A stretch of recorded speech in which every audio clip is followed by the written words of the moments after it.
Bonjour et bienvenue dans ce 57e épisode de DevApps, podcast consacré à l'actualité, au développement et à l'architecture des technologies.net. Nous enregistrons cet épisode le 16 mai 2019. Je suis Denis Voituron et je suis accompagné de Christophe Peignet. Bonjour Christophe, ça va bien ? Ça va Denis, ça va très bien, oui. Toujours en forme ? Toujours. De l'autre côté du micro, on va retrouver également Richard Clark. Salut Richard, comment vas-tu ? Bonjour, ça va bien, je suis en forme. Voilà, comme ça. Toujours en forme, t'as vu ? Je n'ai même pas posé la question. C'est beau. Et notre invité du jour aujourd'hui, c'est Arnaud Veil, qui va venir nous parler de Docker. Bonjour Arnaud. Bonjour Denis. Et toi, ça va ? Je me pose la question à tout le monde. Oui, ça va très bien, merci. Ça va, voilà. Donc, peut-être avant de commencer le sujet sur Docker, on va peut-être pas faire complètement ta présentation et te présenter, je veux dire, entièrement, puisque ça, c'est quelque chose qu'on avait déjà fait. On avait noté dans un ancien épisode sur ASP.NET MVC, qui datait du 22 décembre 2015. Donc, celui qui veut avoir plus d'infos sur ton parcours professionnel, sur tout ton parcours, il suffit de réécouter cet épisode-là. Oui, mais Docker, pas de moi. Sur toi d'abord et puis maintenant sur Docker, donc ouais, on va voir. Et donc mais par contre, tu es l'auteur depuis ce moment-là et peut-être déjà encore avant de toute une série de livres qu'on va retrouver facilement sur Amazon et sur d'autres sites. Et notamment un, moi, que tu es en train de montrer, notamment un, moi, que j'ai lu récemment. C'est Learn Docker, donc apprendre Docker. Et on a trouvé ça très intéressant et on se disait que ça serait une bonne idée de t'inviter pour que tu puisses venir expliquer un peu à tout le monde qu'est-ce que c'est Docker, à quoi ça sert, comment l'utiliser, comment le mettre en place. Donc je pense qu'on va pas aller à fond dans les détails, mais en tout cas on va faire vraiment une bonne pratique, une bonne mise en utilisation.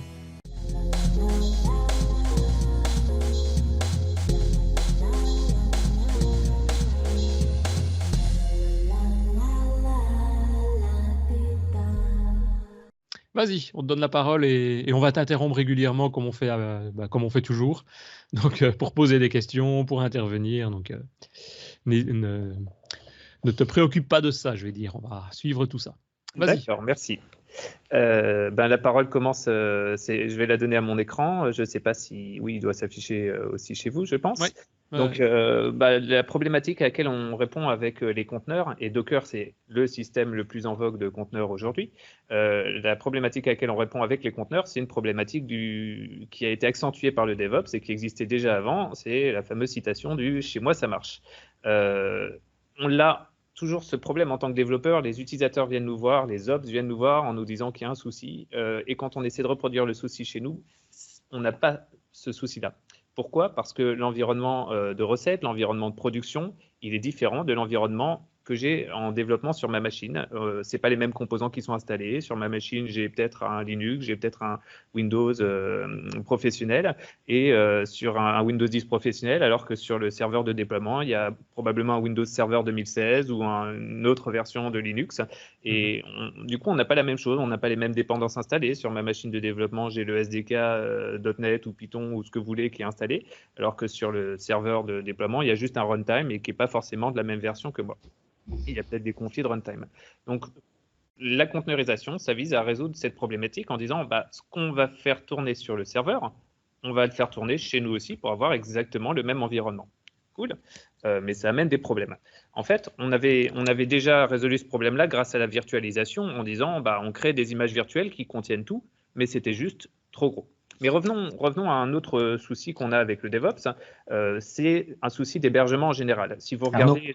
Arnaud, oui. En fait, c'est une sorte de programme d'installation sur lequel on rajoute une couche système, si je veux faire une comparaison. C'est une très bonne comparaison, Christophe. C'est comme si je faisais un MSI ou un installeur qui contenait aussi l'OS.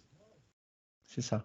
L'OS, le SDK, en gros, tout. Comme ça, et à la limite, un mix, tu vas en parler, tu en as déjà touché un mot, des machines virtuelles, qui comprend la manière, donc le MSI, mais la manière de l'exécuter de manière virtuelle aussi, c'est ça. C'est-à-dire si on a dans le Docker une application Linux et qu'on est sous Windows, il va quand même pouvoir l'exécuter. En fait, en livrant un conteneur, on va livrer l'équivalent d'une machine complète. En exécutant un conteneur, on va avoir l'équivalent d'une machine toute neuve sur laquelle on a installé ce qu'il fallait et qui exécute notre programme. Le système d'exploitation y compris. Le système d'exploitation, y compris, on peut rentrer dans les détails parce que c'est un poil plus complexe que ça, mais d'un point de vue développeur et pour la compréhension, il suffit de dire que le système d'exploitation en fait partie. Ouais, c'est ça. OK. Donc, si on regarde une autre problématique à laquelle on fait face, sur tous les ops, c'est que pour faire fonctionner un serveur, on va installer l'OS, par exemple un Windows Server 2016, on va installer le runtime. Dans le cas ici d'une application WordPress, ce serait le PHP 5.6 et le WordPress 4.9, par exemple. Et ensuite, on va mettre un serveur web, Apache, 2IS, NGINX et nos fichiers. Tout ça, ça a l'air très bien sur le papier, mais ensuite, notre serveur, on ne va pas le laisser se tourner les pouces et héberger qu'une seule application, donc on va mettre plusieurs applications dessus. Et en gros, elles partageraient des composants communs qui sont installés sur le serveur, tout en ayant des fichiers différents, par exemple. Jusque-là, ça va. Jusqu'au moment où on commence à dire, finalement, je vais faire une montée de version de PHP pour ne pas me faire attaquer. Quand on a un serveur commun comme ça, on est obligé de faire la montée de version sur les 2 applications. Et bien sûr, là, il n'y en a que 2. Sur un vrai serveur, il peut y en avoir 50, peut-être, des applications. Et donc, avant de pouvoir faire une montée de version sur votre composant commun PHP, ou .NET, si vous voulez, d'installer un .NET Core, par exemple, sur un serveur qui n'en aurait pas, vous êtes obligé de vous assurer que toutes les applications vont être compatibles avec cette modification. Ça ne va pas du tout. Sans compter que vos applications, il n'y a pas forcément que du PHP, vous avez plein d'autres technologies qui sont installées sur le serveur. Donc, pour éviter cette problématique-là, l'idée, c'est de revenir au serveur principal dans lequel on a tout et de dire, on peut utiliser la virtualisation, solution qui a été utilisée jusque-là en disant, voilà, grâce à la virtualisation, mon serveur aura juste l'application, son OS, etc. C'est très bien sur le papier, mais en pratique, la virtualisation, c'est extrêmement lourd parce qu'on va embarquer une mémoire, une image virtuelle qui contient tout le système de disque et l'OS. Et c'est là qu'on arrive avec les conteneurs en disant, mais ça ne sert à rien de virtualiser, d'utiliser une image virtuelle qui contient tout, puisqu'on peut partager des composants. Dans Docker, ce qui va se passer, c'est qu'on va faire tourner nos applications sous forme de conteneurs. Les conteneurs, c'est les boîtes bleues ici. Donc, mon application, de son point de vue, elle aura son WordPress à elle, son PHP à elle, son Apache à elle, ses fichiers à elle, tandis qu'une autre application aura ici une version différente de WordPress et de PHP, et une autre application utilisera le runtime .NET Core, une autre utilisera le runtime .NET. Bref, chaque application va vivre sa vie. Et on pourrait se dire, OK, donc c'est l'équivalent de la virtualisation. Oui.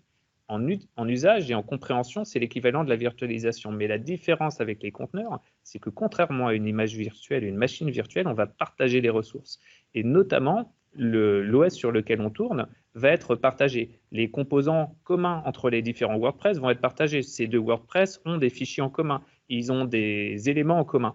Eh bien, réellement, sur le système de fichiers dans la RAM, ils sont partagés. Simplement, d'un point de vue conceptuel, ils ont l'air isolés. Et donc, moi, développeur, je fonctionne dans mon conteneur comme si j'étais le seul sur la machine avec mes propres dépendances à moi qui n'entrent pas en conflit avec les autres dépendances. Donc, on a l'avantage de la virtualisation sans les inconvénients de la virtualisation.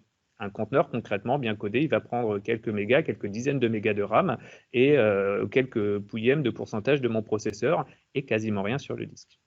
C'est ça, donc toutes les données matérielles, toutes les ressources matérielles, elles vont pouvoir être partagées avec toutes les instances Docker qu'on va créer, quoi. Voilà. C'est vrai qu'une VM, quand on crée une VM, on réserve, imagine une machine virtuelle Windows, on va lui donner 4 gigas.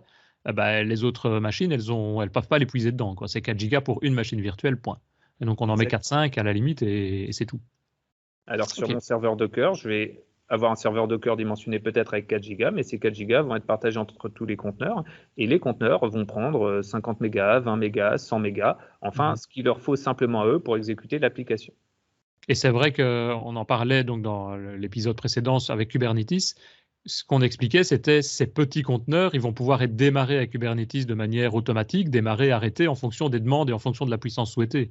Donc, si ça fait quelques dizaines de mégas, on va pouvoir en mettre 50 d'un coup quand on aura beaucoup de charges et puis redescendre et libérer de la ressource pour d'autres systèmes. Et donc, évidemment, des systèmes comme le cloud, notamment Azure, je suppose qu'ils sont bien entendu intéressés par ce genre de solutions technologiques puisque ça évite de bloquer des ressources pour rien. Et ça permet de les libérer pour d'autres process qui vraiment tournent dans le système. Ouais.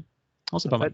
Je te remercie d'avoir parlé du cloud parce que cet ensemble ces conteneurs qui vont nous aider à résoudre des problématiques qu'on avait déjà ont été créés pour résoudre les problématiques apportées par le cloud, qui ne fait qu'amplifier les problématiques qu'on avait précédemment, puisque quand je livre quelque chose pour le cloud, faut le faire passer par Internet, faut le faire démarrer sur une machine qui me coûte assez cher à l'usage, donc j'ai intérêt à la dimensionner le plus près possible des ressources réellement utilisées et avec une bande passante pour livrer mon application et mettre à jour mon application qui soit limitée. Donc, on peut se permettre moins de choses horribles. Du coup, on a fait l'équivalent des VM avec des conteneurs qui est beaucoup plus petit. Et on a plein d'effets annexes qui sont permis par ça, c'est de gérer des choses qu'on ne gérait pas forcément avant. Par exemple, je suis Netflix, j'ai plein d'utilisateurs, je ne peux pas me permettre d'avoir mon service qui tombe. Et donc, pour ne pas avoir mon service qui tombe, je vais faire de la répartition de charges entre plusieurs serveurs sur lesquels vont tourner mes applications.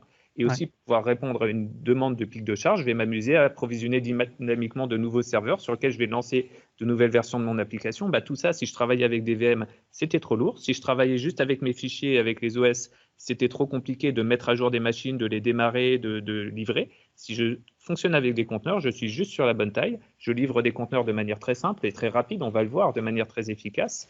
Et je m'assure que je peux en faire tourner 500 des conteneurs grâce à des outils comme Kubernetes. Mmh. Tu le vends bien, hein, Non. Oui, on va dire que j'ai pas d'action ni chez Kubernetes ni chez Docker, mais ils me résolvent mes problèmes concrets opérationnels quand je fais de l'Ops et mes problèmes de développeur quand je fais du développement. Donc forcément, je suis convaincu par cette technologie, mais c'est pour ça que je tiens à vous la présenter. Et c'est vrai que, tu en parleras peut-être après, donc dis-moi, et on le mettra ce sujet-là plus tard, mais l'utilisation, je vais dire, de Docker en production, l'utilisation réelle, elle se fait réellement parce que c'est quand même des technologies assez jeunes. Donc, est-ce que vraiment il y a des grandes sociétés ou des sociétés qui travaillent avec Docker, qui développent avec Docker, qui mettent jusqu'à la production, ou c'est uniquement réservé aux devs? Quelques grandes sociétés comme Google, Microsoft, Netflix, enfin voilà, les services qu'on consomme au quotidien.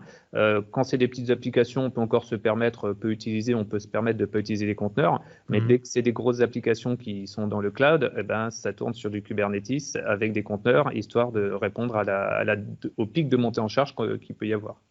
Oui, c'est ça. Donc, il n'y a plus de problème, je vais dire, on peut se lancer là-dedans. Tous les problèmes de jeunesse, logiquement, sont déjà passés, il y a des solutions. Oui, moi-même, j'utilise Docker chez plusieurs clients depuis plus de 2 ans, donc, avec que des avantages, on va dire. C'est ça, globalement, ça marche bien, quoi. Et au niveau documentation, même chose. Je veux dire, quand on a un problème comme partout, il y a moyen de trouver facilement des solutions ou des gens qui ont déjà rencontré ce genre de problème. Ouais. La documentation de Docker est excellente. Ensuite, c'est quelque chose qui est vraiment omniprésent chez tous les fournisseurs cloud et pas cloud. On vend du Docker et du Kubernetes. On va en trouver la prise en charge chez Google, chez Amazon, chez Microsoft.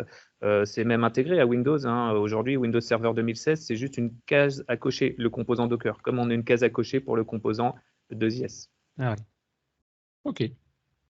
Alors, juste avant de rentrer dans le concret, pour comprendre bien la philosophie de Docker, histoire de faire plus léger que des machines virtuelles, l'idée des conteneurs, c'était simplement dire, en fait, dans le transport maritime, on avait aussi ce souci de comment je fais pour livrer. On peut voir notre développeur ici avec tous ses trucs à livrer, ses dépendances, ses machins, puis l'autre développeur à côté qui a tous ses trucs à livrer, et puis un bateau qui est notre serveur de production, dans lequel il y a des agencements qui ne sont pas forcément les mêmes d'un bateau à l'autre. Donc, avant, on avait le bateau qui restait à quai pendant 2 jours, le temps de venir livrer tous les trucs et les charger dedans. Et le bateau partait. Et le commerce maritime a dit, mais ça, c'est complètement débile. Ce qu'on peut faire, c'est utiliser des conteneurs. Les conteneurs, on les charge soit sur le quai, soit même au sein de l'entreprise, alors que le bateau n'est pas à quai. Le bateau, il est en train de faire autre chose. On expédie ces conteneurs par train, par camion. On les livre sur le bateau grâce à une grue. Et sur le bateau, on peut empiler des tonnes de conteneurs. Et ça nous donne des solutions comme d'énormes porte-conteneurs capables d'avoir tous ces conteneurs empilés. Et à l'embarquement et au débarquement, grâce à des grues, on peut s'amuser à mettre ça sur des camions, des trains.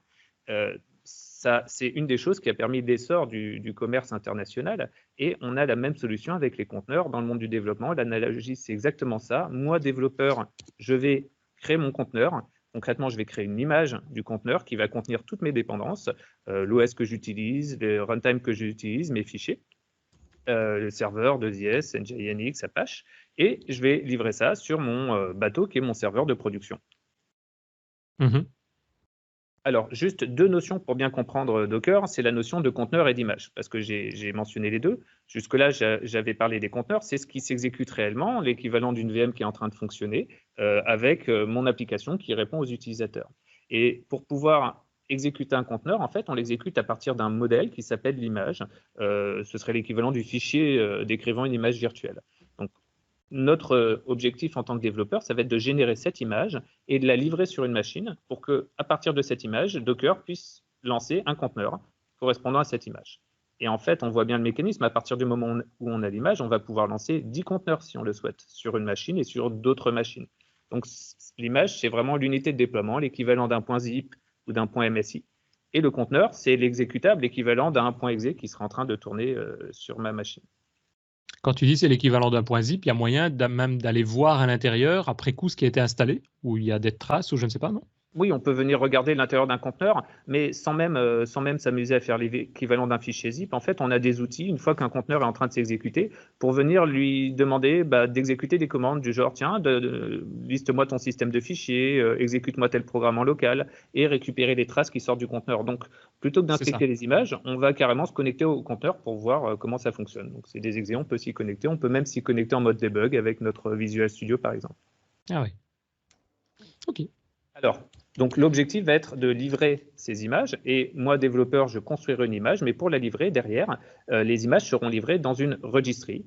La registry, c'est un stockage d'images où on va pouvoir mettre nos images et quand ma machine aura besoin d'exécuter un conteneur, si elle n'a pas l'image présente sur son disque local, elle ira la récupérer depuis une registry avec la commande Docker Pull. Pour illustrer ça, je vais vous prendre des images qu'on a sur une registry. Alors, registry, on en a une qui est publique, qui s'appelle hub.docker.com. D'ailleurs, elle est là. Hop. Et si je regarde, dedans, je vais avoir une liste d'images que je peux utiliser. Couchbase, Redis, Ubuntu, HTTPD. On trouvera du .NET Core aussi, du PHP, enfin tout ce que vous voulez. Donc, je vais exécuter quelques images à partir de cette registry pour bien nous montrer comment ça marche. J'en exécute une première, c'est un serveur. Je pourrais exécuter SQL Server, mais la commande est un poil plus complexe. Je vais exécuter NGINX, qui est l'équivalent de ZIS ou de Apache. C'est un serveur web, donc je l'exécute. Je lui dis je veux exécuter l'image NGINX et elle écoute localement dans le conteneur sur le port 80, mais j'aimerais réellement la réexposer sur le port 80-87 de ma machine. Alors là, pour expliquer pour ceux qui n'ont pas l'image, tu as lancé une session PowerShell et donc tu as tapé une ligne de commande. Tout à fait, dans laquelle j'ai tapé la ligne de commande Docker Run et le nom de mon image, NGINX. Merci. Et là, tu n'as pas dit où se trouvait NGINX, donc il va le chercher d'office sur le Docker Hub. C'est ça. Et c'est ça qui se passe en fait. Soit l'image est présente sur ma machine, le conteneur s'exécute instantanément, soit elle n'est pas présente et il vient la télécharger depuis la registry. En l'occurrence, l'image était présente, donc on n'a vu aucune ligne de rien du tout. Il l'a simplement exécuté le conteneur. Mais on verra plus tard une image qui se fait télécharger. Elle est présente parce que tu l'as déjà exécutée au préalable et donc il y a une cache, quoi, c'est ça? Donc, méga optimisation. Je pourrais la supprimer, cette image, et puis on pourrait relancer le téléchargement, mais on le fera un peu plus tard pour d'autres images. Ouais. Donc, super optimisation déjà, effectivement, si l'image y est déjà, c'est bon. Donc là, je lance un navigateur, je me connecte sur le port 8087 de localhost et je vois ce fameux programme NGINX qui est en train de me répondre oui, tout va bien. Super, mais lançons un autre programme. Supposons que vous vouliez vous lancer votre petit cloud privé parce que pour plein de raisons, pour héberger vos propres données. Quand je vais dans le Docker Hub, je vois qu'il y a un petit cloud privé qui s'appelle Nextcloud. En fait, je peux même le découvrir en allant sur leur site web et dans les procédures d'installation, ils vont me dire tu peux installer sur Linux, sur machin et sur Docker. Et ça, vous devez le croiser de plus en plus sur les applications que vous prenez, aussi complexes qu'elles soient, un GitLab par exemple. On trouve un installeur Docker. Ça veut dire quoi un installeur Docker? Ça veut dire j'ai plus à installer, j'ai plus à me casser la tête, j'ai plus à prendre le risque de pourrir ma machine pour essayer un programme. Je peux simplement exécuter ce programme à partir de l'image. Donc, on va relancer une commande Docker Run ici, mais je vais changer de port puisqu'on écoute déjà sur le port 8087, je vais dire sur le port 8088 et on va lancer l'image Nextcloud. Voilà, un petit cloud privé. Donc là, on a toute la trace d'initialisation de ce Nextcloud. Ce ne sont que des applications non graphiques du coup qu'on peut mettre à l'intérieur de Docker, puisque il n'y a que des lignes de commandes, des commandes DOS qui passent, des commandes terminales, donc on ne sait pas, ou peut-être pas encore, je ne sais pas, venir installer des applications qui vont avoir une exécution graphique. En l'état actuel, effectivement, on a de l'entrée-sortie de texte et on peut se connecter au réseau, donc pour faire serveur par exemple. Faut dire que c'est quand même l'usage principal du cloud aujourd'hui. Ceci dit, techniquement, rien n'empêcherait de faire des applications graphiques dont l'interface graphique s'exécuterait sur ma machine et tout le back s'exécuterait dans un conteneur. Je ne sais pas si c'est déjà réalisé ou pas. C'est juste pas quelque chose qui est vraiment demandé aujourd'hui. C'est vrai qu'il y a une chose aussi, moi, que j'avais vue dans ton livre et que je ne savais pas, c'est que je connaissais évidemment un peu l'utilisation de Docker, mais comme tu le montres ici, donc en se connectant sur un serveur, style serveur web, donc faisant un échange réseau, on va dire, mais on n'est même pas obligé, ça peut être simplement un utilitaire et on va lancer la commande Docker qui va faire l'exécution j'invente n'importe quoi, mais de copie de fichiers en local d'un disque à un autre ou des choses comme ça, quoi. Là, j'ai mes 2 compteurs qui sont en train de tourner en arrière-plan, on les voit ici. Je peux en lancer un nouveau, par exemple, j'ai besoin de faire un ping sur un serveur et j'ai pas le programme ping installé sur ma machine. Eh bien, je peux lancer un conteneur Docker pour faire le ping pour moi, en disant je veux exécuter le conteneur Docker qui s'appelle BusyBox, qui contient plein d'utilitaires réseau, et je vais lui demander de faire un ping sur Google pour moi. Donc là, c'est l'équivalent d'aller s'acheter une nouvelle machine, d'installer Ubuntu, BusyBox, etc. et de lui faire exécuter cette commande pour ensuite la mettre à la poubelle. Remarquez par exemple que là, le ping ne s'arrête pas, alors que si le ping avait été réalisé dans PowerShell, il s'arrête au bout de 4 pings par défaut. Sauf que là, il est en train de se réaliser dans une machine Linux. Et les machines Linux, le ping, il ne s'arrête pas par défaut. Donc là, je peux arrêter ma machine. Voilà. Et donc, j'ai mis à la poubelle cette machine qui était en train de faire le ping. Donc, si vous voulez installer n'importe quel outil utilitaire, vous n'avez plus à l'installer. On lance l'image, un conteneur Docker pour exécuter cet utilitaire. D'ailleurs, il est en train de continuer, excusez-moi, il est en train de pinguer celui-là. Et donc, si on continue à regarder, hop, BusyBox, il est en train de fonctionner. D'ailleurs, dans les différents outils, on peut regarder la consommation de ressources de tous ces outils. Alors, mon écran n'est pas assez large pour en voir trop. Et si vous regardez, ils utilisent, là, mon BusyBox, il utilise 540 kilooctets de mémoire. Le serveur Nextcloud, il utilise 77 mégas, c'est un gros serveur, et le NGINX, 2 mégas. Donc, niveau ressources, puis en CPU, on est à rien du tout. Là, c'est le compteur qui est en train de pinguer, qui utilise 3 centièmes de pourcent de mon CPU. Et ces serveurs-là, je prends le cas d'un serveur web notamment, toi, je veux dire, avec l'expérience, avec les développements que tu fais, quand tu vas déployer une image Docker, tu vas utiliser quoi comme serveur web? Parce que si je me mets dans Azure, par exemple, on a le serveur web fourni par Azure, équivalent d'IIS. Avant, on mettait IIS sur un serveur physique. Ici, on a Kestrel qui va permettre de démarrer, mais c'est plus pour le développement. Mais est-ce qu'il est utilisable aussi dans des images Docker pour de la production? Oui, tout à fait. Moi, dans le conteneur Docker, j'utilise Kestrel quand je fais de l'ASP.NET Core. Devant, en frontal, on peut lui mettre un autre serveur, par exemple 2IS, NGINX ou Apache, mais c'est seulement pour des besoins du genre je veux faire reverse proxy, ou je veux faire de la répartition de charge, ou je veux gérer le certificat non pas avec Kestrel, mais avec mon reverse proxy. En termes de perf, il n'y a pas de problème, quoi. Oui, utiliser un reverse proxy, il n'y a pas de problème. Non, d'utiliser Kestrel, je parle. Oui. Non, Kestrel est tout à fait adapté. En fait, les conteneurs, il faut comprendre que c'est des choses qui ont une durée de vie qui n'est pas forcément très longue. Un conteneur, quand il est sous Kubernetes, même quand il est sous Docker, on peut lui dire Restart Always, comme un service Windows, et donc s'il y a le moindre pépin, il est redémarré. On peut aussi demander au sein de Kubernetes que s'il dépasse tant de mégaoctets de RAM ou de pourcentage de processeur, il soit redémarré aussi. Et donc, ça va permettre, avec par exemple Kubernetes, d'avoir des conteneurs qui ont juste Kestrel dedans, parce que s'il redémarre toutes les heures, c'est pas très grave. Ouais, c'est ça, tout à fait. Et pour aller au bout de ma réponse aussi, le reverse proxy lui-même, NGINX, 2IS, Apache, peut tourner lui-même dans un conteneur. C'est d'ailleurs ce que je fais aussi moi-même en production, de les faire tourner dans des conteneurs, toujours pour les questions de mise à jour, déploiement et de reproductibilité sur la machine. C'est chouette en tant que développeur de pouvoir avoir la même architecture réseau, reverse proxy et application qu'on a sur le serveur de production. Donc là, si je retourne à celui que j'avais lancé, mon Nextcloud, je commence à plus savoir les ports que j'ai assignés, mais le Nextcloud est en train d'écouter sur le port 80-88. Si je reprends mon navigateur et que je le pointe vers le port 80-88, et bien maintenant j'ai mon serveur Nextcloud qui est prêt à l'emploi, qui me dit OK, crée-toi un compte administrateur, on va l'appeler admin. Qui me dit dans quelle base de données veux-tu stocker les données, un SQLite local ou un Postgre ou etc. Si je prends un Postgre, il faudra lui donner la chaîne de connexion. Oui, c'est ça. Ça, c'est aussi une question. Toutes les données en elles-mêmes, on ne les sauvegarde pas en général à l'intérieur de l'image Docker, puisque si elles s'arrêtent, forcément, elles ne seront plus là. Quand elles redémarrent, ça sera vide. Donc, on a quoi? On a toujours une base de données sur le côté pour enregistrer, pour persister les données?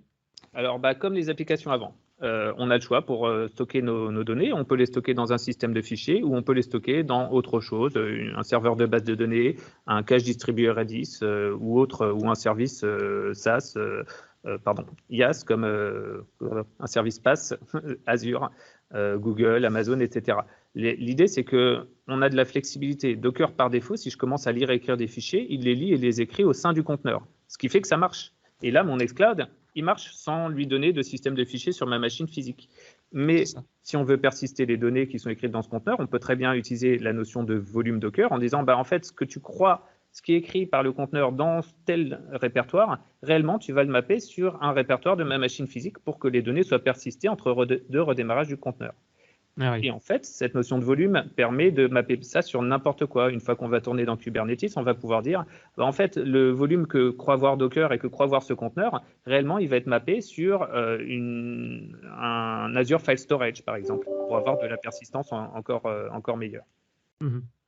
Donc là, ça fonctionne par défaut, mais je pourrais utiliser un volume persistant. Et donc, on a vraiment un petit cloud privé ici dans lequel on peut venir se stocker nos données, rajouter des applications. Bref, je vais pas faire le tour de Nextcloud, mais en fait, avec ça, je pourrais venir exécuter n'importe quelle image Docker, et on a à peu près tout qui existe dans les images Docker aujourd'hui. Et tout ça, Sympa. avec mon NGINX qui continue à fonctionner, c'est-à-dire que là, tous ces conteneurs sont en train de tourner sur ma machine. Ouais. Voilà. Donc, ils sont là, ils sont en train de tourner. Je vous propose de continuer parce que du coup, on voit que c'est vraiment sympa d'exécuter des conteneurs. Ils sont récupérés depuis la registry, très bien, mais comment on crée des images qui vont permettre au reste du monde d'exécuter les conteneurs correspondant à nos applications? Alors, en fait, ça se passe de manière simple. Pour créer un conteneur Docker, pour créer une image Docker, on va utiliser la commande Docker build en lui fournissant un fichier Dockerfile, qui est un simple fichier texte qui va décrire ce qu'il doit y avoir dans mon image de conteneur. Là, on a un exemple extrêmement simple qui consiste à dire, je voudrais une image que je vais fabriquer à partir de l'image WordPress 4.9, PHP 5.6 Apache, qui contient déjà tous ses composants. Je vais venir lui rajouter, grâce à la commande copy, les fichiers qui sont dans le répertoire local sur ma machine pour les mettre au sein du conteneur, dans le répertoire qui sera vu comme var 3w HTML par le conteneur. Et ce qui est très sympa, c'est que la commande from, elle peut faire référence à un OS, je veux du Ubuntu machin, je veux du CentOS machin, mais elle peut aussi faire référence à une autre image. Et en l'occurrence, ici, je fais référence à une image qui elle-même a fait référence à du Ubuntu, par exemple, en lui rajoutant exécute-moi la commande apt-get WordPress, apt-get Apache, apt-get PHP, les différentes commandes de paramétrage, les bonnes variables d'environnement, bref, tout ce qui va bien pour qu'on ait déjà cette chaîne installée. Autrement dit, on a ce système de Lego où une fois qu'on s'est construit une image qui va bien, on peut la réutiliser pour en dériver de nouvelles images, un peu comme avec l'héritage de classe. Mhm. Donc, j'ai ce fichier Dockerfile, et à partir de ce fichier Dockerfile, j'exécute ma commande Docker build qui va me créer une image. Donc l'image, on pourra l'exécuter en tant que conteneur. Super, eh bien allons-y. Je vais créer une application ASP.NET Core et créer une image pour cette application, puis lancer un conteneur correspondant. Donc, pour ça, je prends mon Visual Studio, je vais créer un nouveau projet, une application .NET Core. Hop, on va l'appeler très bien, on va l'appeler Web Application 1. Tu prends .NET Core, mais tu aurais pu prendre n'importe quelle application. C'est parce qu'ici, c'est un conteneur Linux, je suppose, qui va exécuter ça. Exactement. Au final, la seule chose qui va faire que je vais transformer ça en une image Docker, ce sera un simple fichier Dockerfile qui dit ce qu'il faut faire. Et donc, ça aurait pu être une application Python, Java, PHP. D'ailleurs, si ces problématiques sont toutes dans mon livre, en gros, il y a une vingtaine de pages dans le livre qui montrent les fichiers Dockerfile adaptés à chaque technologie de développement pour venir containeriser ces développements. Donc là, je prends .NET Core parce que on a déjà fait du .NET Core ici sur DevApps, donc ce sera pratique. Je vais simplement décocher la case HTTPS parce que je n'ai pas envie de m'embêter avec un certificat pour cette démonstration. Et je garde cette case cochée, activer le support Docker. Elle est cochée à partir du moment où on a Docker installé sur la machine. Accessoirement, pour pouvoir faire mes démos, si vous voulez refaire ça chez vous, vous pouvez refaire ça chez vous. Tout ce qu'il faut, c'est installer Docker Desktop. Docker Desktop, ça permet d'avoir Docker et même un Kubernetes en fait sur sa machine locale. Il est gratuit. Il y a juste à avoir Hyper-V installé sur la machine et activé. Donc ça demande un Windows Enterprise actuellement ou un Windows Server. Un Windows Enterprise, donc un Windows 10 Pro, c'est pas suffisant. Pardon, Pro ou Enterprise, n'importe quoi. Oui, ok. C'est pas un Windows Pro. Pas familial, quoi. C'est ça. En espérant que ça changera dans le futur. Parce qu'il utilise les mêmes paramètres que Hyper-V pour la virtualisation, c'est ça, je pense. Hyper-V, tout à fait.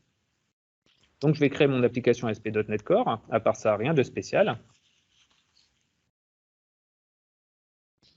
Et le Docker Hub qui référence tous les projets. Donc là, tu crées un compte pour avoir toutes les images préexistantes. Maintenant, tu vas pouvoir toi-même y placer tes propres images, celles qu'on va créer ici, on va pouvoir la publier dedans.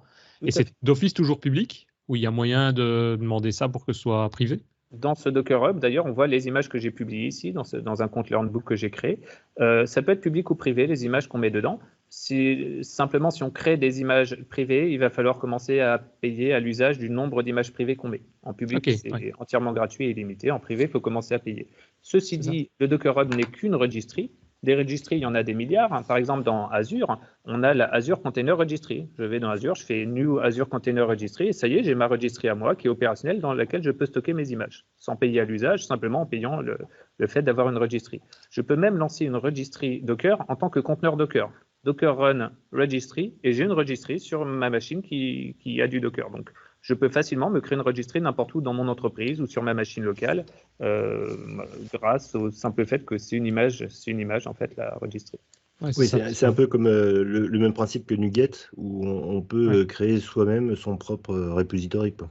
C'est exactement ça. La registry Docker, c'est comme un repository NuGet de package. Mhm. Ok. Alors, donc j'ai mon application. On ne va pas s'amuser à coder une application ASP.NET Core, simplement pour montrer que c'est bien la mienne. Je vais rajouter dans la page index. Je ne sais pas pourquoi je vais dans le layout. Hop, simplement un petit titre en disant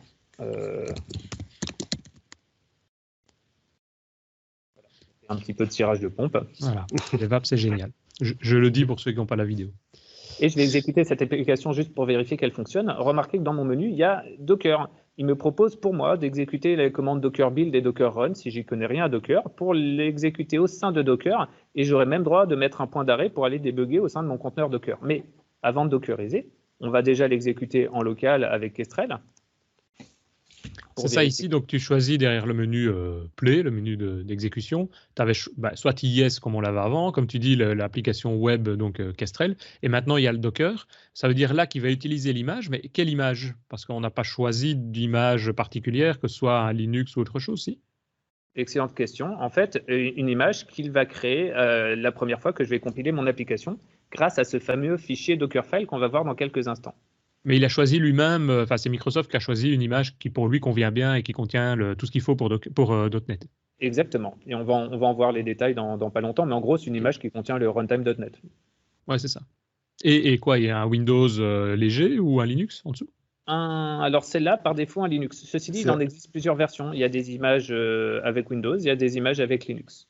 Si tu avais été attentif, Denis, tu aurais vu au moment de la création du projet que tu pouvais choisir l'OS. C'est vrai. Ah oui, ok. Alors en fait, là, ça soulève un point qui est extrêmement important. Je fais un petit aparté dans cette démo. C'est que on a dit les conteneurs, c'est de la virtualisation légère. On a l'impression d'avoir l'OS dedans, mais en fait, on ne l'a pas puisque l'OS est partagé entre tous les conteneurs qui vont tourner. D'un point de vue développeur, ça ne va rien changer, j'ai dit, pour quasiment tout ce qu'on va faire, parce que toutes nos dépendances et notre OS, on aura l'impression d'être dedans. Mais au moment d'héberger le conteneur, en fait, l'OS sur lequel on peut exécuter le conteneur dépend de l'OS qu'utilise le conteneur. Et donc, on a deux grands mondes. On a les conteneurs qui ont été faits pour Windows et les conteneurs qui sont faits pour Linux. Un conteneur qui a été fait sur Windows doit tourner sur une machine Windows, et un conteneur fait pour Linux doit tourner sur une machine Linux. Ceci dit, ce n'est pas exactement vrai. Si vous regardez mon Docker Desktop ici, j'ai le choix de dire « Ah, je veux passer à des conteneurs Windows. Actuellement, je suis en conteneur Linux. » Pourquoi? Parce que les conteneurs Windows, ils s'exécutent directement sur mon OS. Les conteneurs Linux, ils s'exécutent dans une machine virtuelle dans Hyper-V. Donc, c'est juste pour récapituler. Au moment de créer mon conteneur, si je choisis Linux comme plateforme cible, il faudra soit avoir un Windows qui contient un Linux dans une VM ou qui l'émule, soit avoir un Linux.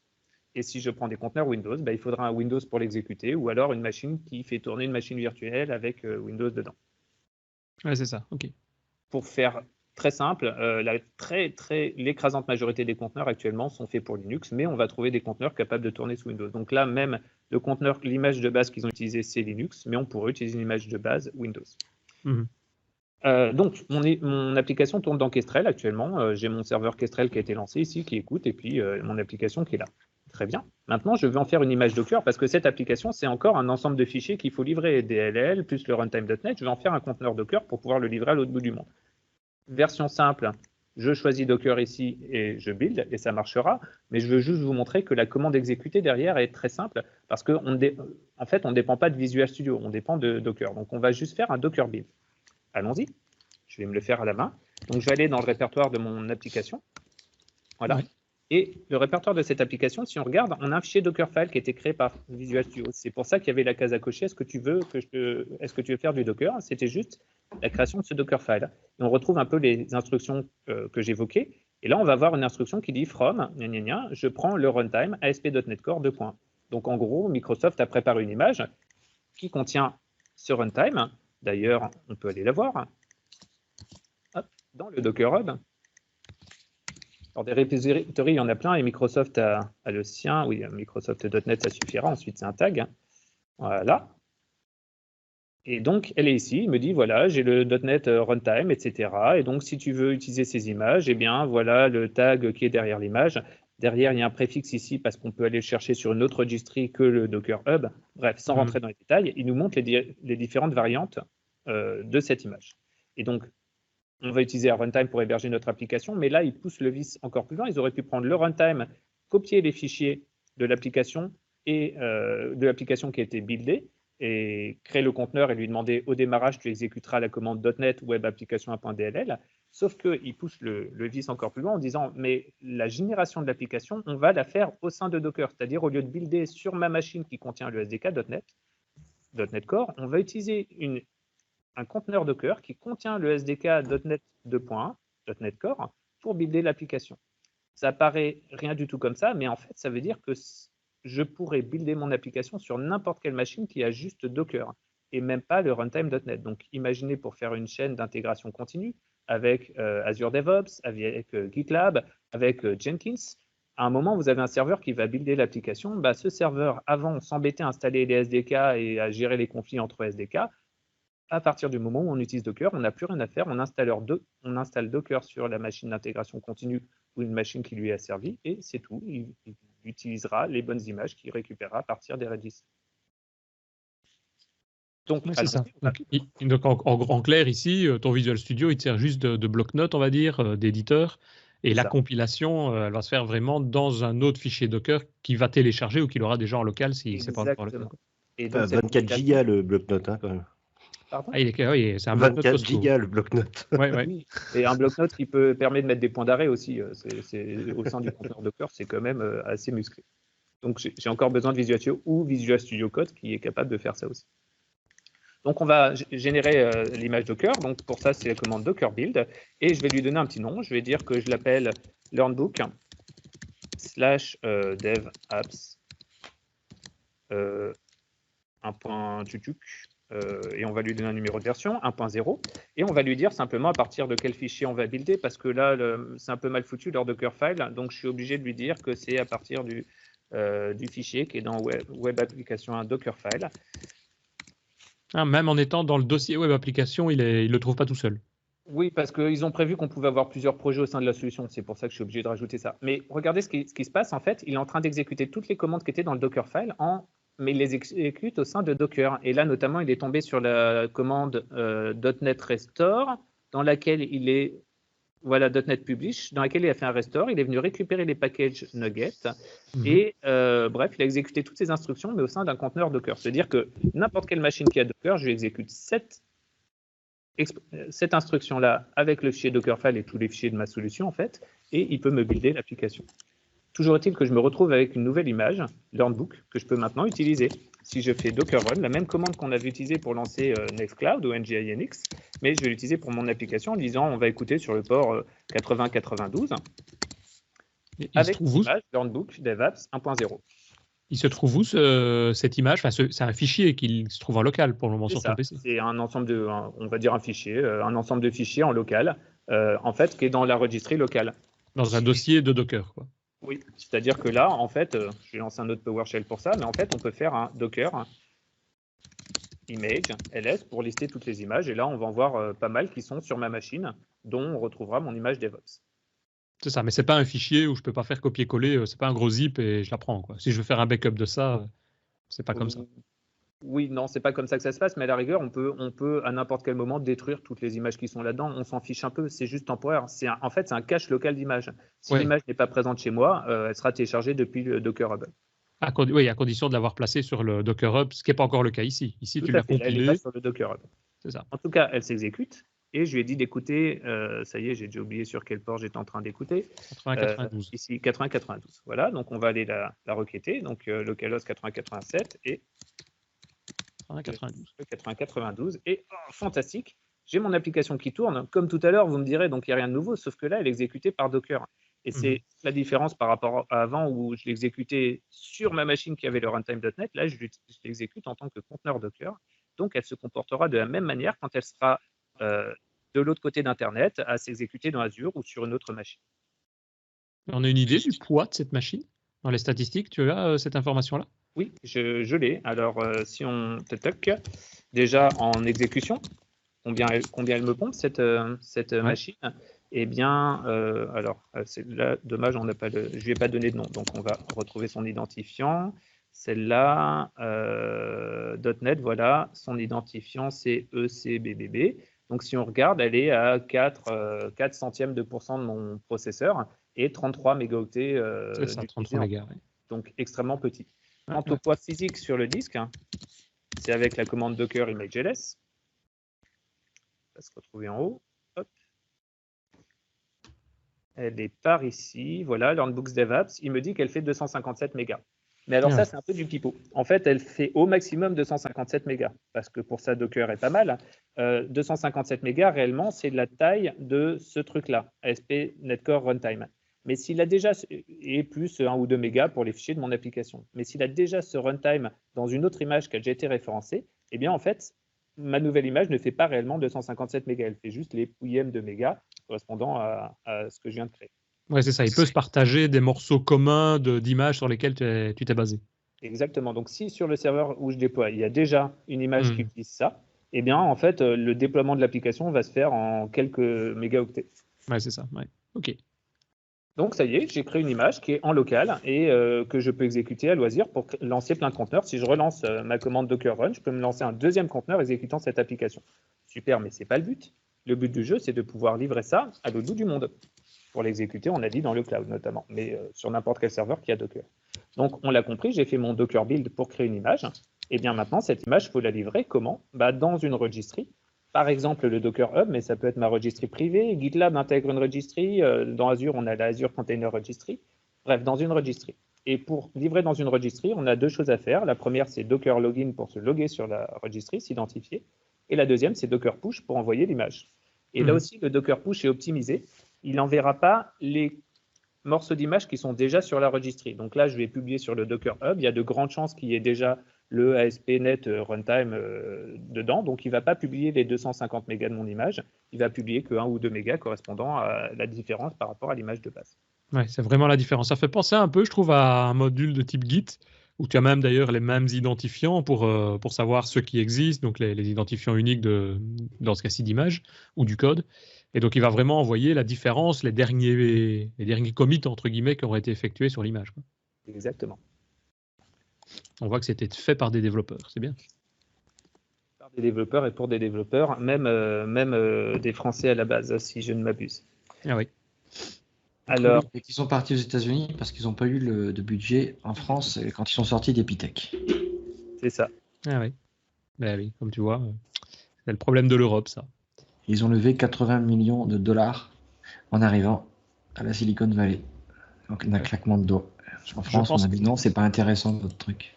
Et je pense qu'ils en vaut beaucoup plus maintenant. Il y avait l'écosystème des utilisateurs aussi. Peut-être qu'il n'y avait pas assez d'entreprises intéressées en France à l'époque pour utiliser Docker qui ont dû dire c'est quoi votre truc? Ouais, mais moi je livre très bien mes applications.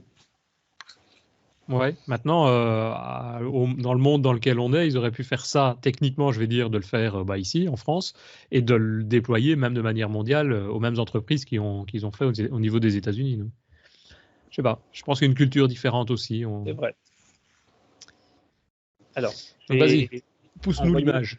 Dans le Docker Hub pour que le monde entier puisse déployer mon application. Donc pour ça, je fais simplement Docker Push avec le nom de mon image. Et si vous regardez, là, il est en train de pousser quelques mégas, 2 mégas, et pour toutes les autres, il dit « Ah bah, c'est bon, je les ai déjà retrouvés. il les a retrouvés sur une autre image que j'avais déjà publiée qui utilisait du ASP.NET Core. Super. Ah ouais. Il ne s'est pas rebasé sur l'image ASP.NET Core parce qu'il a dit non, on veut se baser sur une ASP.NET Core qui contient déjà je ne sais pas quel autre truc, un Docker build qui est fait là-dedans. Donc il a même optimisé encore plus, un WorkZir app. Voilà, ça doit être ça qu'il a reconnu. Donc ça y est, c'est publié sur mon serveur en quelques octets. Et si je regarde dans le Docker Hub, maintenant je vais fermer. Hop. Donc hub.docker.com et là, mon application l'image. En fait, ça c'est public, donc j'aurais pu la mettre en privé bien sûr. C'est public et n'importe qui peut venir maintenant prendre mon application LearnBook DevApps 2.1.0 et il exécute mon application. D'ailleurs, c'est ce que je vais faire. Maintenant, je t'interromps juste 2 secondes. Richard parlait tout à l'heure de NuGet. Dans NuGet, quand tu as publié, tu ne sais plus l'effacer puisque d'autres personnes peuvent l'utiliser. Ici, l'image que tu as créée, si tu dis non, il y a un problème ou tiens, elle doit passer privée, tu sais le faire aussi? Oui, bien sûr. Alors, ici, on peut s'amuser à supprimer complètement le repository. On peut supprimer des tags aussi. Mais effectivement, c'est juste pas recommandé. C'est un peu comme une API. Une fois qu'elle est là, c'est pas une bonne idée de la supprimer. Oui, parce que s'il y en a d'autres qui l'utilisent, ça va planter chez eux aussi, du coup. Tant pis pour eux. Par contre, je peux facilement la remplacer par une autre. Je pourrais rebuilder une version 1.0 et la livrer. C'est pas très malin non plus parce que se dire que 2 personnes qui exécutent la 1.0 auront des versions différentes et quand ils m'appelleront en support, je serai un peu embêté. Mais je peux en écraser une par une nouvelle qui serait corrigée. Ouais. En tout cas, la registry va, elle, stocker côte à côte tous les tags que je publie. Là, j'ai choisi 1.0, mais je peux choisir n'importe quel autre tag. Elle va les stocker côte à côte pour tous mes utilisateurs qui ont les versions différentes. Donc, on a une gestion du versionning qui est intégrée aussi. Ce qui permet, ce qui permet aussi de façon très simple de pouvoir, là j'ai actuellement un problème avec une application, on est obligé de remonter dans le temps pour savoir où est-ce qu'on avait eu le problème. On peut remonter la version 3, la version 2, la version 1 en moins de 5 secondes quoi, avec cette possibilité. C'est ça, Docker Run, et on change juste ici le tag qu'on veut exécuter. D'ailleurs, si sur vos machines, il y a un Docker Docker, en exécutant cette commande maintenant, Docker Run, vous avez l'application qui s'exécute sur votre machine. Mais plutôt que de vous la faire exécuter chez vous, je vais carrément demander au cloud de l'exécuter, puisque c'est un peu pour ça qu'on utilisait notre technologie de conteneur, pour se simplifier le cloud. Et donc, je vais demander par hasard à Azure de m'exécuter ce conteneur. Donc, on a plusieurs possibilités pour exécuter des conteneurs dans Azure. La première, c'est Azure Container Instances, où on lui dit, voilà, tu m'exécutes cette image, LearnBook DevApps, et il vous l'exécute, il vous demande de choisir quelle taille de VM vous utilisez, et vous lancez votre conteneur dessus. C'est bien pour essayer, mais on peut faire un peu plus avancé en disant, plutôt que d'avoir une VM qui fait tourner mon conteneur, j'aimerais bien avoir une VM qui fait tourner tous mes conteneurs. Ou faire encore mieux, dire, plutôt que d'avoir une seule VM qui, si elle meurt, fait mourir tous les conteneurs, j'aimerais avoir 2 ou 3 VM qui sont en train de tourner et sur lesquels on répartit nos conteneurs. Comme ça, s'il y a une des VM qui meurt, la répartition des utilisateurs seront répartis sur les autres VM qui sont en train de s'exécuter. Histoire d'avoir vraiment cette stabilité, on dira que quand on lancera notre Docker Run LearnBook DevApps, en fait, on n'en lancera pas 1 de compteur, on en lancera 3 si on a 3 VM, 1 sur chaque VM avec répartition des utilisateurs entre ces VM. Ça paraît super horrible, ça paraît super compliqué, mais en fait, on a un outil pour ça qui s'appelle Kubernetes. Parce que là, on passe dans le monde de l'orchestration de conteneurs. Comment je fais quand j'ai plein de serveurs qui sont hétérogènes, qui sont à des endroits différents dans le monde, pour venir exécuter plein de conteneurs dessus et faire de la répartition de charge entre les pleins de conteneurs pour arriver au fameux SLA de 99,9999%. Eh bien, j'utilise un orchestrateur pour ça. Et de la même manière que Docker s'est imposé comme la façon de faire des conteneurs aujourd'hui, eh bien, Kubernetes s'est imposé comme la façon d'orchestrer des conteneurs aujourd'hui. Donc, je vais utiliser Kubernetes. Et utiliser Kubernetes, il y a plein d'outils pour le faire, mais la ligne de commande reste très agréable. Parce que tout ce qu'il y a à faire, c'est de dire kubectl, apply-f, et de lui donner un nom de fichier qui contient la configuration que je voudrais rajouter ou modifier sur mon serveur Kubernetes. Là, je vais utiliser un fichier qui s'appelait pldeploy.yaml. Je vais juste vous le montrer avant de l'exécuter. Maintenant, tu as dû installer Kubernetes. Alors, pas exactement. J'ai dû installer Kubernetes sur un serveur. Donc là, j'ai Kubernetes dans Azure. Dans Azure, j'ai créé un AKS, Azure Kubernetes Service. Et quand on le crée, on choisit combien de nœuds on veut, 1, 2, 3, et on peut modifier ça a posteriori. On pourra aller le voir si vous voulez, mais ça a déjà été vu dans le dernier podcast. Donc, mais ça, tu viens d'exécuter ici, enfin, tu vas exécuter une commande, tu vas l'exécuter en local, non? Alors oui, la commande que j'exécute, c'est kubectl, et donc il faut cet utilitaire kubectl sur mon poste local. C'est Mais ça. ça, c'est un petit utilitaire de rien du tout, c'est pas le Kubernetes complet. Ceci Ok, d'accord. Là, c'est juste pour gagner du temps que je déploie réellement dans le Kubernetes Azure. Mais avant de déployer dans mon Kubernetes Azure en production ou même en recette, ce serait malin de le tester sur ma machine de développement. Et coup de chance, quand on installe Docker Desktop, on a un Kubernetes local qui existe dedans, Docker for Desktop. Et donc là, cette même commande kubectl apply, si je choisis de déployer sur mon Kubernetes local, Docker for Desktop, ça tournera en local. Juste pour gagner du temps, je vais directement déployer dans mon Kubernetes Azure. Hop. Voilà. Et je vais vous montrer ce fichier que je viens d'utiliser pour déployer. Et là, ça nous ramène à l'épisode précédent de DevOps. Mais dans ce fichier, il y a simplement un truc qui dit « Ah bah tiens, moi j'aimerais déployer, oulala, c'est pas du tout bon. J'aimerais déployer, c'est pas web server. » Donc là, je suis en train de déployer une autre image, web server latest, qui dit bonjour. Donc je voudrais la déployer, elle écoute sur le port 80 et j'en voudrais une seule instance. Et derrière, on crée un load balancer qui permet de dire bah, toutes les personnes qui arriveront viendront taper sur ce conteneur. Okay. Si on regarde ce qui a été déployé, du coup, ce n'est pas encore mon application.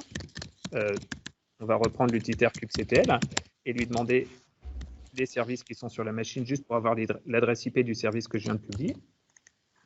Et donc là, si je vais sur mon application, concrètement, j'ai une ancienne application. Ce n'est pas du tout mon application ASP.NET que je viens de créer. Et maintenant, je voudrais déployer ma nouvelle application. Attention, c'est extrêmement simple. Tout ce qu'il y a à faire, c'est lui dire le bon nom d'image. Donc là, on a dit comment j'ai appelé mon application. Il faut que je reprenne le même nom. Allez, il est là, DevOps. Avec le tag pour la version, je suppose, du coup. Ah bah oui. Ou alors tu mets les tests pour avoir la dernière. Voilà, si je mets latest, c'est la toute dernière. Mais alors, je vous recommande de très très vite vous mettre au tag si vous utilisez Docker. Ça a l'air simple, latest, mais du coup, c'est toute la problématique, c'est que n'importe quoi peut être latest et on ne sait pas exactement quelle version on a. Donc, autant mettre des tags, ça coûte rien de plus. Ouais. Et les tags, on est libre, hein, on peut mettre des numéros de version ou n'importe quoi dedans. Donc là, je suis en train de dire, bah voilà, je voudrais déployer celui-là, et puis tant qu'à faire, j'aimerais en avoir 2 instances, parce que comme ça, la stabilité de mon application sera bien meilleure. Et vous l'aviez vu à l'épisode précédent, avec kubectl, j'ai pas besoin de lui donner des instructions, je lui donne juste l'état dans lequel je veux arriver, il va s'occuper de tout. Là, il m'a dit, OK, je me suis occupé de tout, et si je regarde avec kubectl ce qui est en train de tourner, les compteurs qui sont en train de tourner, getpods, il est en train de me créer 2 conteneurs. En fait, là, pour la stabilité, il y a l'ancien conteneur qui est en train d'exécuter l'ancienne application toute pourrie. Et il crée les 2 nouveaux conteneurs en téléchargeant, si je rafraîchis, il est en train de télécharger en fait la nouvelle image. Et tant que la nouvelle image, tant que les nouveaux conteneurs sont pas prêts, eh bien, il va continuer à roter les utilisateurs sur l'ancienne version. Donc là, si je rafraîchis, je suis encore sur l'ancienne. Ah bah non, mais là, si on regarde les conteneurs qui sont en train de tourner, voilà, il a bien 2 conteneurs en train de faire tourner ma nouvelle application. Il est en train de tuer le conteneur qui correspondait à l'ancienne application. Donc là, ça c'est magie de Kubernetes, mais toujours est-il que maintenant, je me retrouve avec mon application qui est hébergée dans Azure. Si vous regardez là, je suis en train de taper l'adresse IP, et je ne sais pas si l'un de vous, chez lui, veut taper cette adresse IP, mais pour prouver que j'ai bien réussi à déployer cette application, mais j'ai mon déploiement. Ouais. Et le fichier YAML, donc le fichier de configuration que tu nous as montré, donc il y a toute une série de commandes, tu as juste changé le nom de l'image en quelque sorte. Ça, c'est un fichier qui est généré par Microsoft ou par quelque chose, ou c'est un template qu'on retrouve comment? Alors, il y a, en gros, moi, c'est mon fichier que j'ai comme fichier de démarrage sur à peu près tout. Mais notamment, il y a que 2 éléments dedans, un déploiement et un service. Le service, c'est lui qui prend les requêtes IP entrantes pour les mettre sur mon conteneur, parce que par défaut, les conteneurs ne sont pas exposés vers Internet. Et le déploiement, c'est lui qui s'assure qu'il y aura toujours 2 conteneurs qui tournent à partir de cette image, quoi qu'il arrive, même s'il y en avait avant, même si on a changé de version. Comment on obtient ça?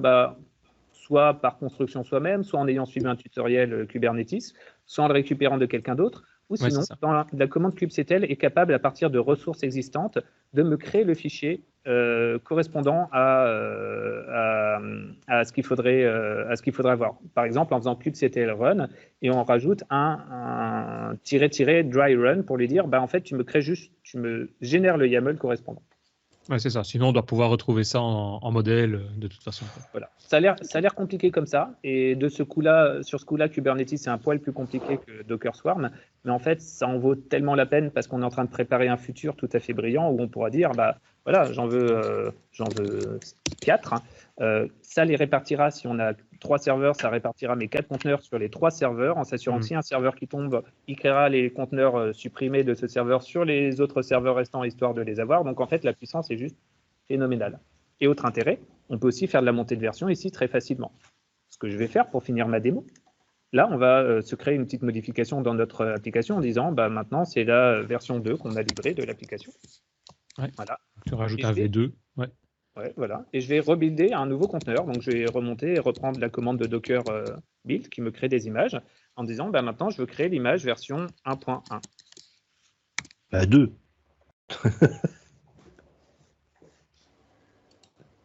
Ouais.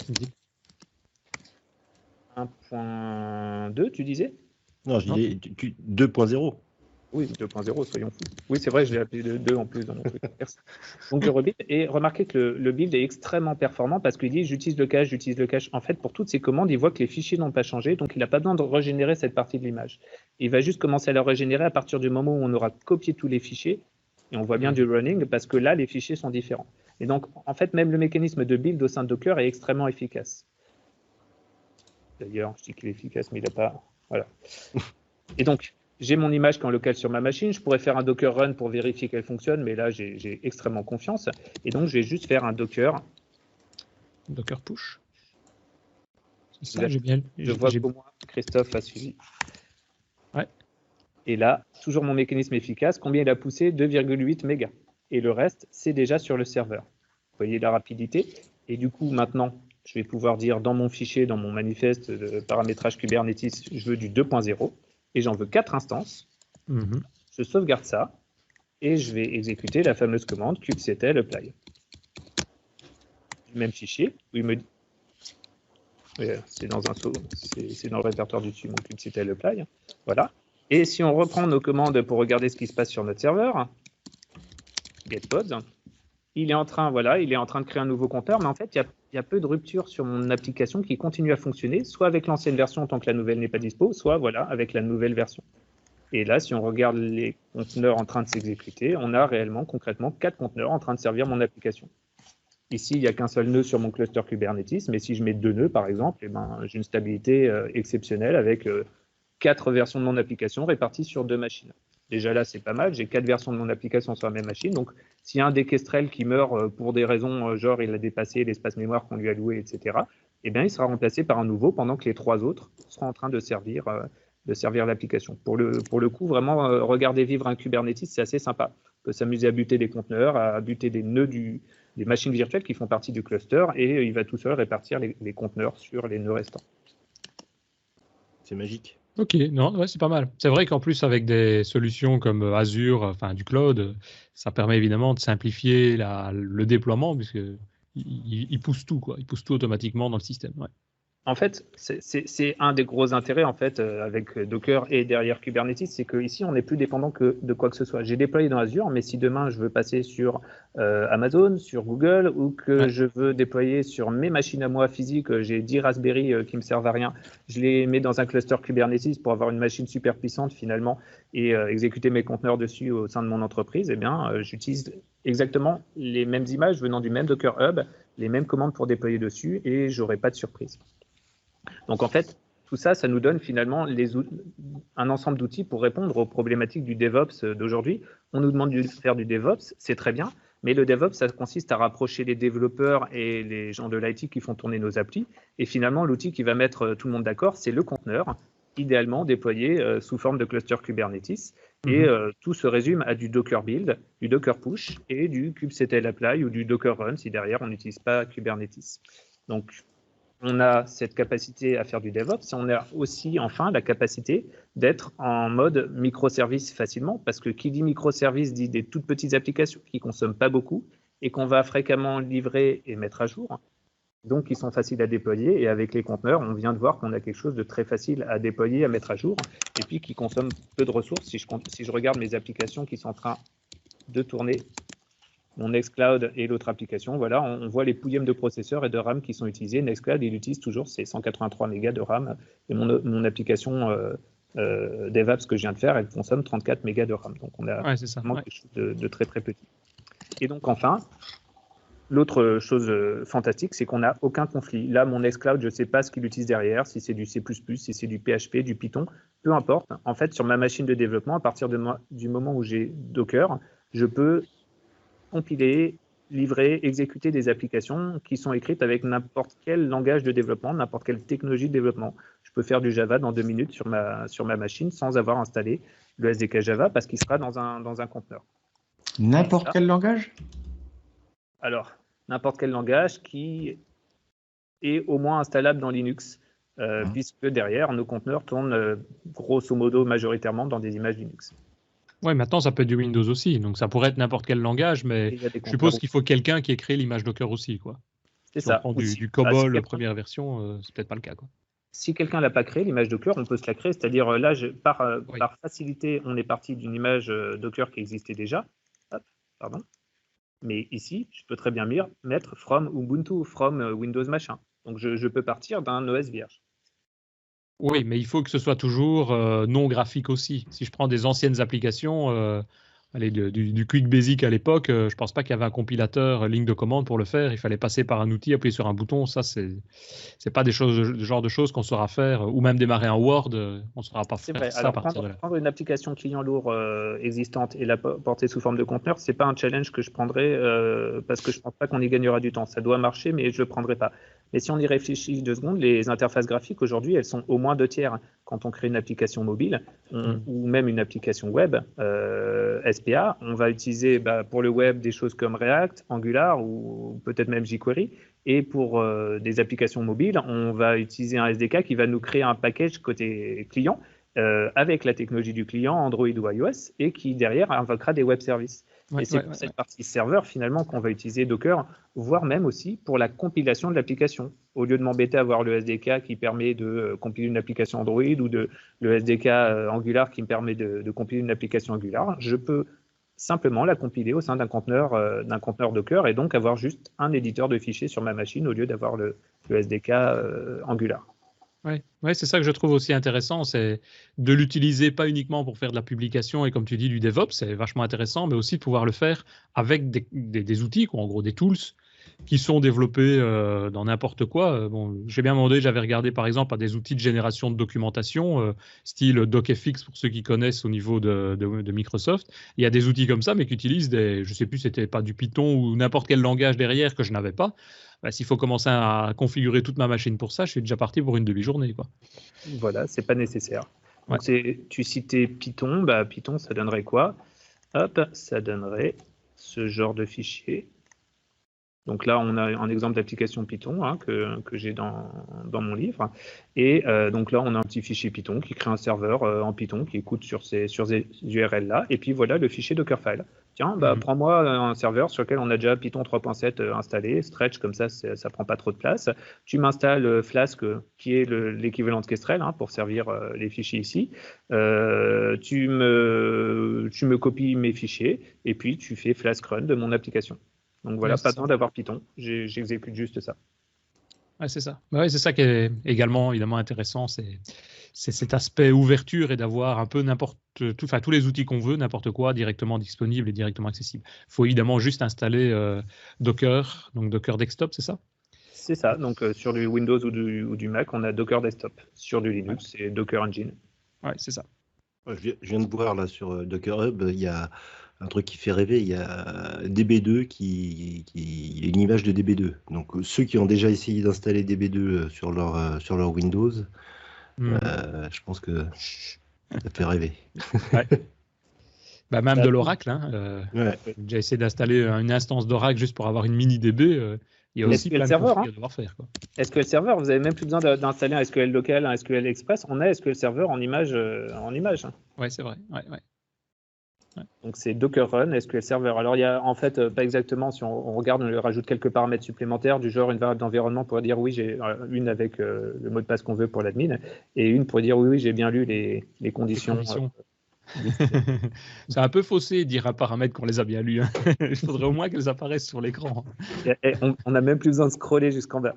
C'est ça, voilà. Jusqu'où va la technologie, c'est beau. Ok, je pense qu'on a déjà fait quand même un beau tour, en tout cas, plus qu'une introduction de ce que c'est Docker et de comment l'utiliser.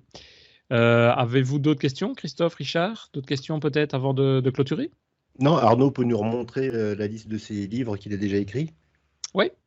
J'ai vu que c'était sur le dernier C'est slide. essentiel parce qu'on est pas merci Richard, on est passé rapidement sur pas mal d'aspects de Docker et c'est vrai que si on veut creuser un tout petit peu plus, Ouais. donc toujours ce livre, Learn Docker, vous pouvez le trouver à pas mal d'endroits, mais notamment il existe à la fois en papier et en livre électronique. Donc là où vous achetez vos livres papier ou vos livres électroniques, vous le trouverez, ou sinon Amazon, Linpub, etc. Ouais.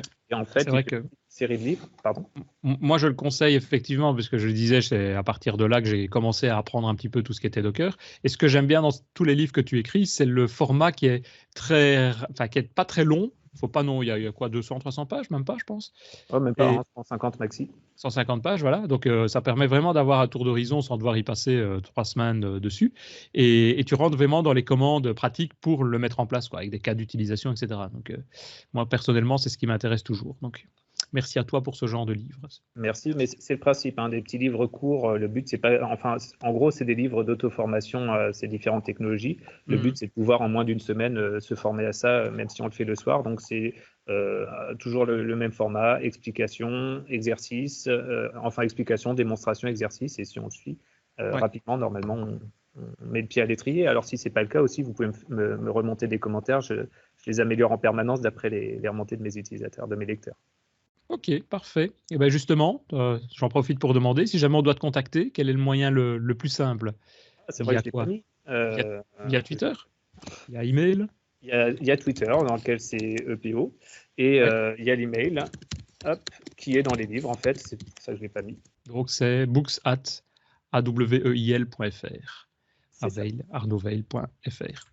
Ok, ben, si plus personne n'a des questions, je propose de s'arrêter ici. Peut-être juste signaler avant de nous quitter que si vous appréciez le podcast, comme je le dis à chaque fois, venez nous soutenir. Alors, le plus simple, c'est soit sur tipeee.com/devaps, ou bien simplement un commentaire en bas de page du podcast. Les commentaires, soit sont lus, soit je les transfère à la personne qui est venue, à l'invité qui est venu nous en parler. Donc, si vous avez des questions, n'hésitez pas, vous les mettez et on les transfère et on vous aurez des réponses, soit directement, soit peut-être dans un épisode qui suit, s'il y a besoin de faire des explications un peu plus longues. Ben voilà, merci à tous en tout cas, merci à vous, merci Arnaud. À bientôt pour un prochain épisode. Salut. Bonne journée. Salut.